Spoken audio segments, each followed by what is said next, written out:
السلام علیکم ورحمۃ اللہ وبرکاتہ۔ اعوذ باللہ من الشیطان الرجیم، بسم اللہ الرحمن الرحیم۔ رب اشرح لی صدری ویسر لی امری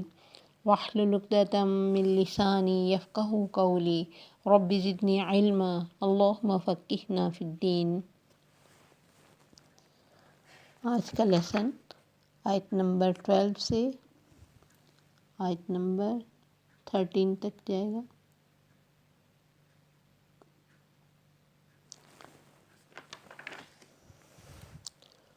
وَلَكُمْ نِصْفُ، اور تمہارے لیے آدھا ہے، مَا تَرَكَ أَزْوَاجُكُمْ، جو چھوڑا تمہاری بیویوں نے، إِن لَّمْ يَكُن لَّهُنَّ وَلَدٌ، اگر نہ ہو ان کی اولاد، فَإِن كَانَ لَهُنَّ وَلَدٌ، پھر اگر ہے ان کی اولاد، فَلَكُمُ الرُّبُعُ، تو تمہارے لیے چوتھائی ہے،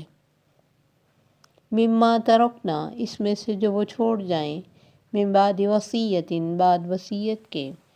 یوصین بہا، وہ وصیت کر جائیں، او دین، یا قرض کی ادائیگی کے بعد،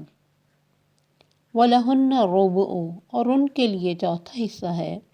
مما ترکتم، اس میں سے جو تم نے چھوڑا، ان لم یکن لکم ولد، اگر نہ ہو تمہاری اولاد، فَإِن كَانَ لَكُمْ وَلَدٌ، پھر اگر ہے تمہاری اولاد، فَلَهُنَّ الثُّمُنُ، تو ان کے لیے 8واں حصہ ہے، مما ترکتم، اس میں سے جو تم چھوڑ جاؤ، من بعد وصیۃ، بعد وصیت کے، توصون بہا او دین، تم وصیت کر جاؤ ساتھ اس کے یا قرض کی ادائیگی کے بعد، وَإِن كَانَ رَجُلٌ يُورَثُ كَلَالَةً، اور اگر ہے کوئی شخص جس کی میراث لی جاتی ہے، کلالہ، او امرأۃ، یا عورت، وَلَهُ أَخٌ أَوْ أُخْتٌ، اور اس کے لیے ہے بھائی اور بہن، فَلِكُلِّ وَاحِدٍ مِّنْهُمَا السُّدُسُ، تو ہر ایک کے لیے ان دونوں میں سے چھٹا حصہ ہے، فَإِن كَانُوا أَكْثَرَ مِن ذَلِكَ، پھر اگر ہیں وہ زیادہ اس سے، فَهُمْ شُرَكَاءُ فِي الثُّلُثِ، تو وہ شریک ہیں تہائی میں، من بعد وصیۃ، بعد وصیت کے، یوصی بہا او دین، وصیت کی جائے اس کی یا قرض کی ادائیگی کے بعد، غیر مضار، نقصان نہ دینے والا، وصیۃ من اللہ، وصیت ہے اللہ کی طرف سے، واللہ علیم حکیم، اور اللہ جاننے والا، حکمت والا ہے۔ تو یہاں اللہ تعالیٰ فرماتے ہیں تمہارے لیے آدھا، یعنی ایک مرد کو کہا گیا کہ اگر اس کی بیوی صاحب جائیداد ہے اور وہ فوت ہو جاتی ہے اور کوئی اولاد بھی نہیں ہے، تو مرد کو اس کی آدھی جائیداد ملے گی، اور اگر اس کی اولاد ہے عورت کی، تو پھر مرد کو چوتھا حصہ ملے گا، باقی اس کی اولاد میں تقسیم ہوگا، جو بھی وہ وراثت میں چھوڑے، اور پہلے اس کی وصیت کو دیکھا جائے گا جو اس نے اپنے 1/3 مال میں سے کی ہو، یا پھر جو اس کے اوپر قرض ہو اسے اتارا جائے گا، اس کے بعد پھر یہ باقی مال تقسیم ہوگا، وَلَهُنَّ الرُّبُعُ، اور ان کے لیے چوتھا حصہ، وہی جو پیچھے بہن بھائیوں میں آیا کہ بہن کو دگنا،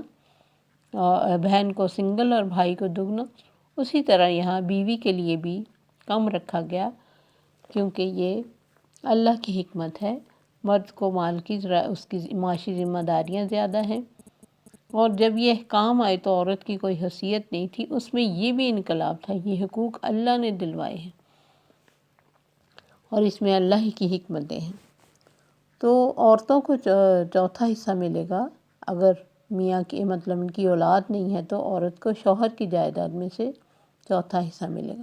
لیکن اگر وہ صاحب اولاد ہیں تو بیوی کو 8واں حصہ ملے گا۔ اس میں آپ دیکھیں کہ پیچھے ہم نے ماں کے لیے چھٹا حصہ، بیوی کے لیے 8واں حصہ، اللہ کی حکمت کے ساتھ سارے فیصلے ہوتے ہیں، جتنا ماں کا احسان ہوتا ہے نا ایک انسان پر، اتنا بیوی کا نہیں ہوتا،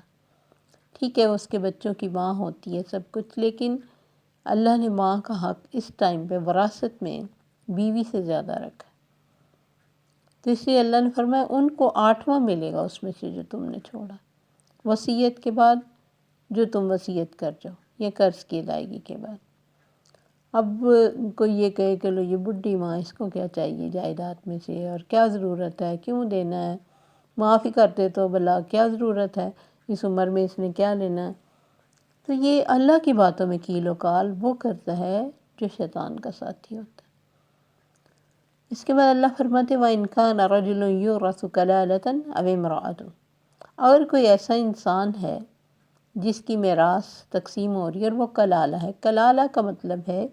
وہ شخص جس کے نہ والدین ہوں، نہ اولاد ہو، نہ دادا دادی اور کوئی پوتا پوتی، کچھ بھی نہیں، لیکن بہن بھائی ہیں۔ تو بہن بھائیوں میں بھی آپ کو دیکھے، آپ کو پتہ ہے کہ کوئی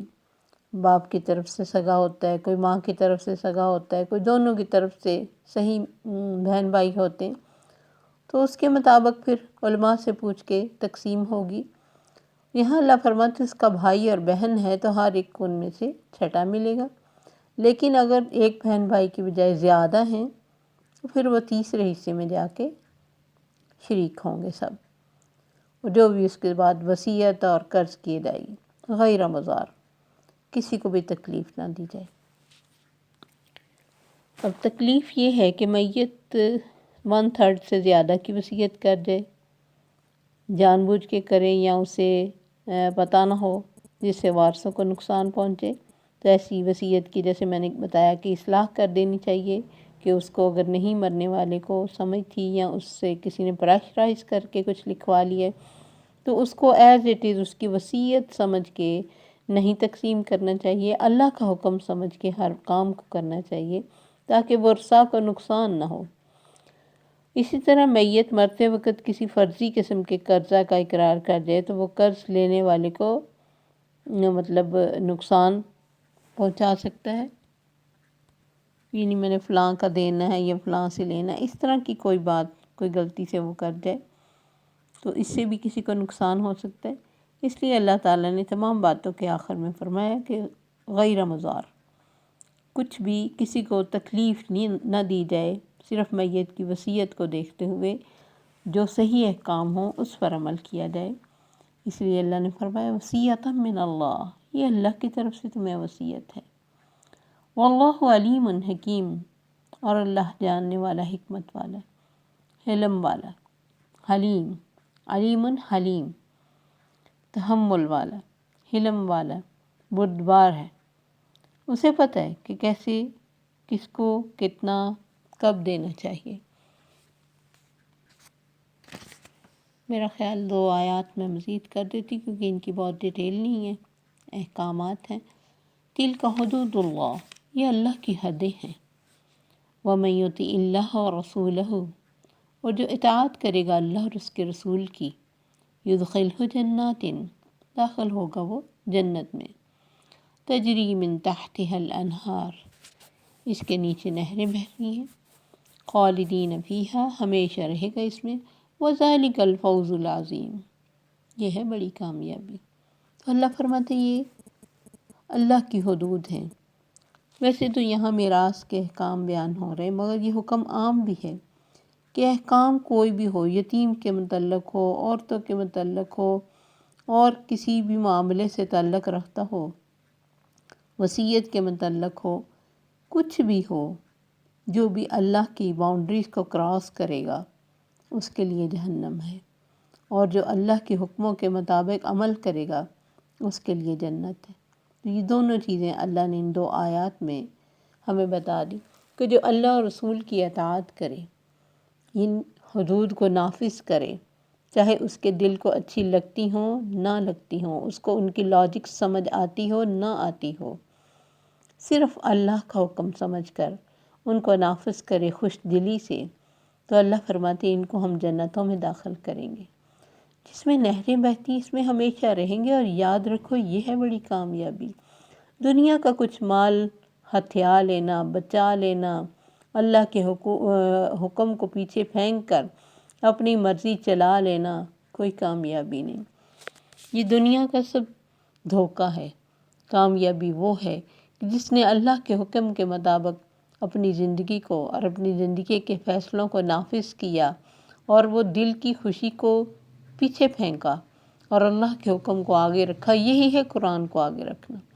یہی ہے قرآن کو پیچھا نہ کرنا، کہ اللہ کے حکم کو اپنے پریفرنس میں رکھا کہ نہیں، یہاں میری خوشی نہیں دیکھی جائے گی۔ اللہ فرماتے ہیں یہ پھر اصل کامیاب ہیں۔ اور جو اللہ اور رسول کی نافرمانی کرے، وہ یتعدی حدودہ، اور اس کی حدود کی سے زیادتی کرے، آگے بڑھ جائے، یدخلہ نارا، اسے آگ میں داخل کیا جائے گا، خالداً فیہا، اس میں وہ ہمیشہ رہے گا، وَلَهُ عَذَابٌ مُّہِینٌ، اس کے لیے رسوا کن عذاب ہے، عزت رسوا کرنے والا، عزت کو ختم کر دینے والا۔ کیونکہ دنیا پہ پیسہ کیوں اچھا لگتا ہے؟ عزت بنتی ہے نا پیسے کے ساتھ، آسائشیں ملتی ہیں، عزت بنتی ہے، معاشرے میں نام ہوتا ہے، آپ اپنی مرضی چلا سکتے ہیں۔ تو اللہ فرماتے یہ ساری عزت دنیا میں ہی رہ جائے گی۔ جو اللہ کے حکم کو پیچھے پھینک کر بنائی جائے، جو جائیداد اللہ کے حکم کو پیچھے پھینک کر اپنے آپ پاس سنبھالی جائے، اور جو اللہ اور رسول کی نافرمانی اور حدوں کو کراس کر کے اپنی بڑھائی جائے، وہ کیسے سکھ والی ہو سکتی؟ دنیا میں اگر کسی کو بہت بڑی تکلیف نہیں بھی آئی اور اس کی اچھائیوں کی وجہ سے، کچھ مزید اچھائیوں کی وجہ سے اس کو اللہ نے ترقیاں دی ہیں، تو یہ ضروری نہیں ہے کہ آخرت میں بھی اس کے لیے ترقیاں ہوں گی، الا کہ کوئی توبہ کر لے۔ وگرنہ جو نافرمانی کرے گا اور حدود کراس کرے گا، اس کے لیے رسوا کن عذاب، کیونکہ قرآن میں آتا ہے اللہ فرمائیں گے ذق، چکھ اب، انک انت العزیز الکریم، تو بڑی عزت والا تھا، بڑا غلبہ تھا تیرا معاشرے میں، تیرے آگے کوئی بولتا نہیں تھا، تو جو چاہتا تھا کر سکتا تھا، اب چکھ۔ ان کے نوز کو سنسمہ علی الخرطوم، ہم ان کی نوز کو داغ لگائیں گے، کیونکہ ناک کی خاطر ہی تو انسان بہت سارے کام کرتا ہے، کہ میرے پاس پیسہ ہوگا، میری ناک اونچی رہے گی، میرا نام اونچا رہے گا، لیکن ایک طرف فوز العظیم ہے اور ایک طرف عذاب و مہین ہے۔ یہ انسان کو خود دیکھنا چاہیے کہ وہ کس وادی میں قدم رکھ رہا ہے، کس ٹریک پہ چلنے لگا ہے، کہاں لے کے جائے گا اس کو ٹریک۔ اگر یہ نہیں کہ اس کو نظر آ رہا کہ اس وقت کوئی مسئلہ نہیں ہو رہا، تو کیا واقعی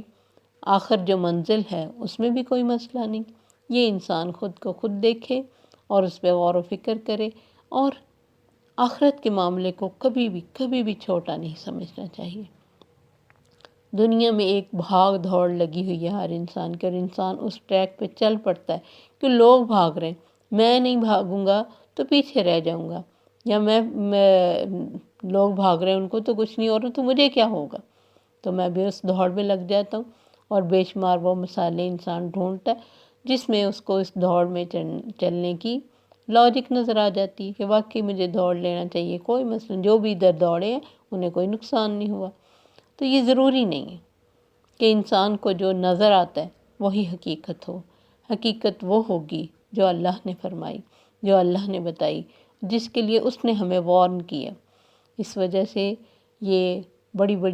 جو احکامات ہیں اور اللہ کے یہ حدود ہیں، ان کو کراس کرتے ہوئے بہت ڈرنا چاہیے۔ اللہ نے فاسقین کا نام دیا، عذاب و مہین کا ذکر کیا، اور بہت کچھ، جہاں بھی حدود کی خلاف ورزی، اس میں اللہ تعالیٰ نے بہت سخت الفاظ استعمال کیے، تو ان کی طرف غور کرنا چاہیے، اور قرآن کو صرف حافظے کی لیے نہیں پڑھنا چاہیے کہ بس مجھے پتہ ہے۔ پتہ ہونے کا کوئی فائدہ نہیں اگر ہمارے عمل میں اس کی جھلک نظر نہیں آتی تو اللہ تعالیٰ ہمیں عمل کی توفیق عطا فرمائے۔ السلام علیکم ورحمۃ اللہ وبرکاتہ۔